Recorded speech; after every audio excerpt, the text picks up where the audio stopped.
Hai Inspektor, pada serial video Great Depression ini, kami berkolaborasi dengan Ngomongin Uang. Bagi para inspektor, kami merekomendasikan channel Ngomongin Uang untuk mendapatkan pengetahuan finansial yang mendidik dan tentunya mudah dipahami. Jangan lupa untuk ikuti sosial media mereka, yang linknya sudah kami taruh di kolom deskripsi. Tahun 1920, Amerika mengalami era Roaring Twenties, yang mempercepat perkembangan ekonomi, industri manufaktur, dan industri hiburan.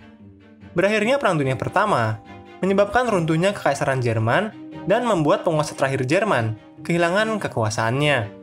Runtuhnya Jerman membuka jalan bagi munculnya Republik Weimar dengan sistem demokrasi dan berbagai pembatasan dalam Perang Dunia Pertama.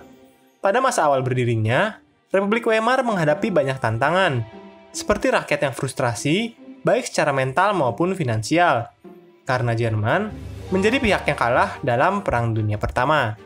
Belum lagi, Jerman dituntut bertanggung jawab atas biaya pemulihan pasca Perang Dunia Pertama.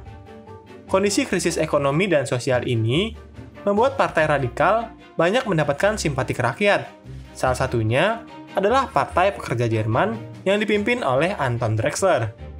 Partai ini mendapatkan banyak perhatian dari berbagai pihak, termasuk seorang kopral Austria bernama Adolf, yang di kemudian hari mengambil alih partai dan menjadi pemimpin tertinggi dari partai itu. Di bawah kepemimpinannya, partai berhasil mendapatkan simpatik rakyat Jerman konservatif.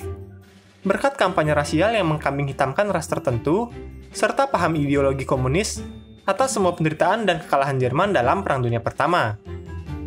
Sekalipun seakan terbang meroket, gerakan radikal ini mengalami kegagalan dalam upaya kudeta tahun 1923, yang menyebabkan para pemimpinnya dipenjara. Sementara itu, kondisi ekonomi Weimar mulai mengalami peningkatan berkat bantuan ekonomi dari Dawes Plan.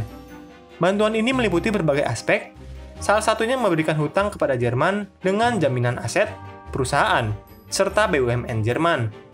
Yang artinya, beban ekonomi akibat Perang Dunia Pertama dipindahkan dari rakyat Jerman kepada negara Jerman. Pemberian pinjaman ini berhasil menolong pemulihan ekonomi. Salah satu buktinya adalah industri baja Jerman yang mampu mendominasi Eropa pada tahun 1926 dan menyebabkan Golden Age of Weimar. Sayangnya, Golden Age ini tidak berlangsung lama.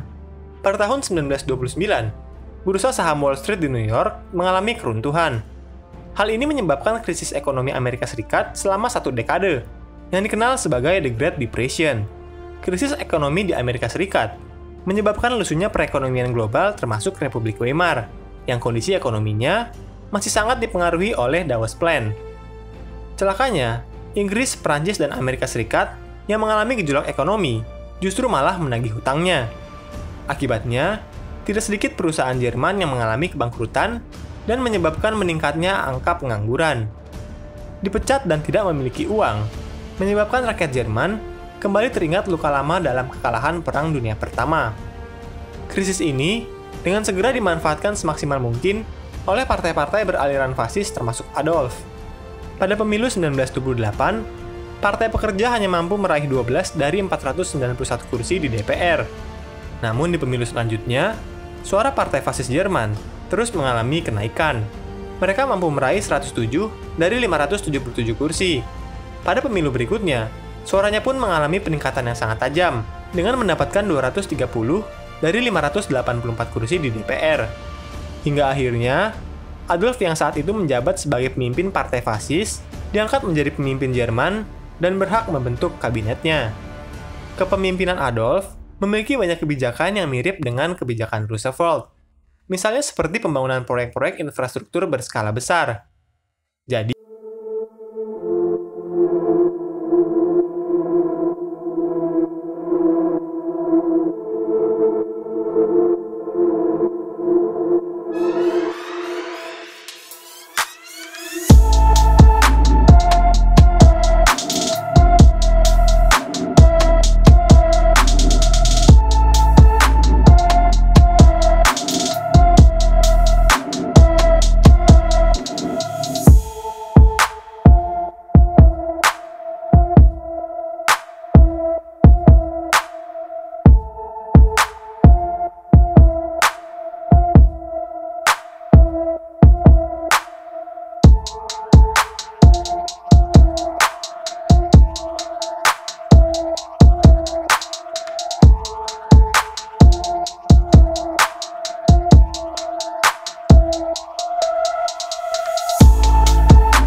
Hai, bantu kami dalam memproduksi lebih banyak konten sejarah dengan mengklik tombol subscribe.